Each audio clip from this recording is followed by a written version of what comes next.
It's so nice to be back here at the Dance Palace and to celebrate with everybody, not only for my mom, but for one of my favorite people in West Marin and a long-time crush of mine, Michael Mary. Such a treat. I'm honored to speak on behalf of my brothers and I probably was asked to speak because I'm the oldest and because I talk for a living. But I'm neither the smartest, that's Danny, nor the most charismatic, that's Johnny, but I'll do my best. When people ask me what my mother is like, I am torn as how to begin. Do I talk about what a good daughter, sister, mother, aunt, grandmother, friend she is? Do I talk about her devotion to doing good in the world? Do I talk about her mad baking skills?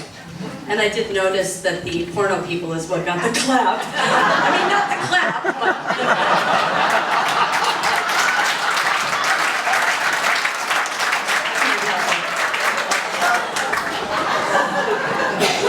Do I talk about her irreverence and troublemaker zest for life? Do I talk about the fairy tea parties or the teddy bear picnics? How about the insane Christmas rituals? Or the scores of rescued animals who have found a home and place in her heart? What about the lessons in grassroots fundraising and politics, the speeches to Rotary clubs and cow flock drop raffles? Her years of competitive ice skating and music making and adventuring all over the world? Do I talk about her powerful love for the earth and its children?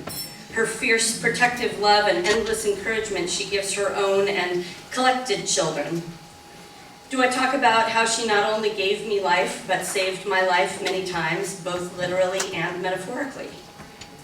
How do you describe someone who, after surviving a terrible incident at the hands of a stranger, has lived her life with open arms, generosity, and compassion to literally hundreds of strangers, many of whom now count her as a dear friend, mentor, and champion? I know I speak for my brothers as well as for the many collected family members, many of whom are here, when I say that many of the formative moments of my life are connected to something that had its genesis in my mother and her indomitable spirit. One of the first experiences I remember of my mother's determination to save the world was at the Richmond Bird Center after the big oil spill in the early 70s. The whole family was roped into helping, spurred on by my mother's enthusiasm for helping clean the seabirds that were dying by the dozens from being soaked in crude oil spilled into San Francisco Bay. Johnny and I cleaned cages. Danny wasn't born yet, or he would have done it too.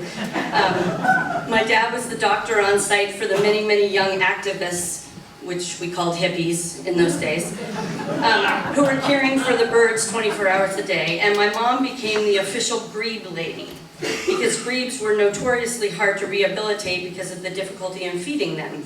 Razor-sharp beaks meant that many people were daunted, so Joyce was the grebe lady. Even after the center closed, our den was filled with cages of birds not yet strong enough to be reintroduced into the wild. The days we let birds back into nature were very good days. And many of those young hippie activists became lifelong friends. And lest it seem that she's all Mother Teresa, which, you know, there's also the irreverent, mischievous part, the water fights that ended up inside the house with a hose. Speaking sweets to any child within reach, despite what their parents might want.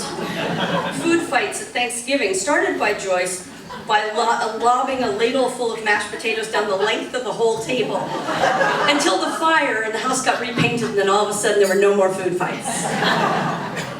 Then there's the not birthday, long story, another time, annual decorating of a roadside scrub tree. Every October, somewhere on the roads of West Marin, you can spot a little tree gaily decorated with strips of fabric. Yep, that's her. Illegal? Yeah, maybe. Festive? Definitely. Essence of what Joyce Goldfield is? Abso-freaking-lutely.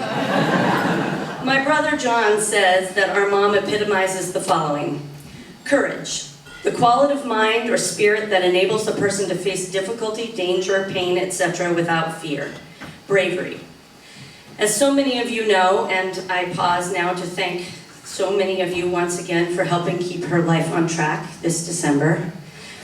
This last December's incident with a sheep who shall not be named was a perfect example of this. And grit, firmness of character, indomitable spirit, pluck.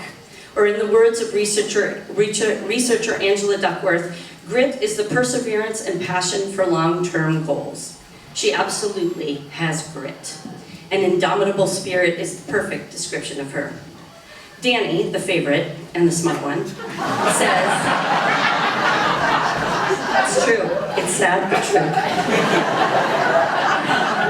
Mom has a can-do attitude. She has always identified what must be done and what could be done and does it. Further, she inspires that quality in others. She invests. She routinely puts herself, her time, her money, and her wherewithal into others. Not just because it's the right thing and not just because she may get a good feeling out of it, but because she genuinely believes that investment in others pays dividends to herself, to her community, and to all that follow her example. She loves. To quote Danny again, she loves me, my family, and even the students I bring up here unconditionally. She doesn't judge, and she loves people for who they are, a rare and extremely important quality in today's world. To quote Johnny again, certainly we could go on, as most people who know her would, about her kindness, her love for others, hospitality, peacefulness, etc. I think we always knew all that stuff even when we were younger. But it's the rough, dirty, painful, brutal, ugly stuff that she has navigated throughout her life with such grace and resiliency, always managing to display all those pretty, light, flowery traits to others that really impresses me and inspires me to strive to be more like her. I hope I never have to go through some of the struggles, horrific experiences, and terrible injuries she's had to overcome in her lifetime, but I take inspiration when I am struggling to persevere and to do so with kindness and grace and a smile, like my mom.